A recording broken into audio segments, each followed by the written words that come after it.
গণশুনানি বলা যেতে পারে, যেখানে মানুষজন তাদের নানা রকম দাবি দাওয়া নিয়ে আসছেন। তবে এটি কোনো জনপ্রতিনিধির কাছে নয়, একজন জেলা প্রশাসকের কাছে। চাঁদপুর জেলা প্রশাসক প্রতি বুধবার জেলার সাধারণ মানুষের সঙ্গে মিলিত হন, আর যেইভাবে মিলিত হন সেই পরিবেশকে বলা হয় গণশুনানি। এই সময় তিনি মানুষের বিভিন্ন কথাবার্তা শুনেন, বিশেষ করে যারা নানা রকম সমস্যার মধ্যে আছেন, বিশেষ করে জমি সংক্রান্ত বিরোধ, চিকিৎসার জন্য আর্থিক সহায়তা কিংবা অন্যান্য যে সমস্যাগুলো আছে, অর্থাৎ যারা একবারে প্রান্তিক জনগোষ্ঠী, যাদের অন্য কোথাও জায়গার আশ্রয় নেই।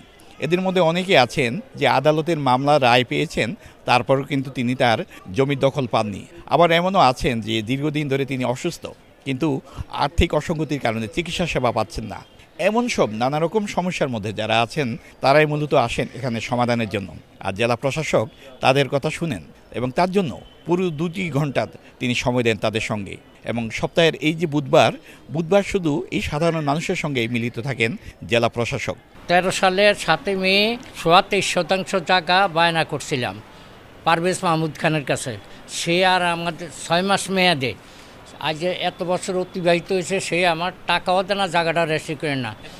এখন সে স্যারের কাছে আসছি ন্যায় বিচারের জন্য, কেননা সে এখন জবরদস্ত করে আমার জায়গাটা দখল করার জন্য ফয়সালা কাছে সহযোগিতা করবো, কিছু টাকা পয়সা দিব, এরপরে আবাসন করবো। জেলা প্রশাসকের কাছে দরখাস্ত দেবো, এটার জন্য একটু উন্নয়নমূলক কাজের জন্য আসছিলাম। আমরা একটা রাস্তার জন্য দীর্ঘদিন ধরে ভুগতে আছি। আমার জায়গা সরকারি একবার করে নিয়ে গেছে, রাস্তা নাই আমাদের। সেটা সমস্যা হলো পায়খানা ও প্রস্রাবের রাস্তা একজাস।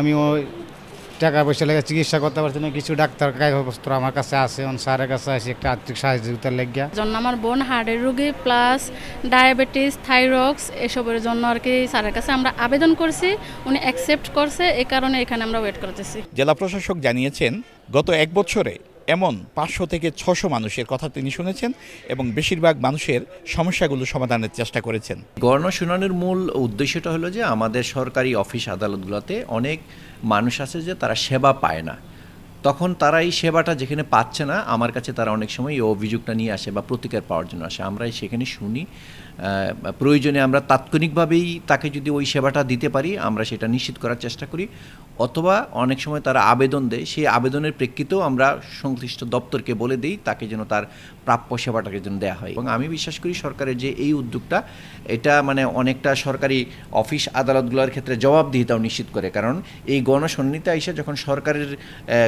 অফিসগুলোর সেবা সম্পর্কেই সে যখন অভিযোগটা দেয়, তখন তাৎক্ষণিকভাবে শুনে আমরা ওই অফিসকেও অনেক সময় বলি যে তাকে সেবাটা নিশ্চিত করতে, এবং ওই অধস্তন অফিসগুলা এক ধরনের জবাবদিহিতার মধ্যে থাকে। যদি আমরা সঠিক সেবা না দিই তাহলে গণশুনানিতে গিয়ে তারা আমাদের নামে অভিযোগ করবে। সুতরাং এটা একটা সুদূর প্রসারী সেবা নিশ্চিত করার একটা সুদূর প্রসারী ফলাফল এটা বয়ে নিয়ে আসে। 2014 সালের জুন মাসে মন্ত্রিপরিষদ বিভাগের এক আদেশপত্রে বলা হয়েছিল, দেশের প্রতিটি জেলা প্রশাসক প্রতি বুধবার এবং একই সঙ্গে উপজেলা নির্বাহী কর্মকর্তারা সাধারণ মানুষের কথাবার্তা শুনবেন। চাঁদপুর জেলা প্রশাসকের কার্যালয় থেকে ফারুক আহমদ, সময় সংবাদ।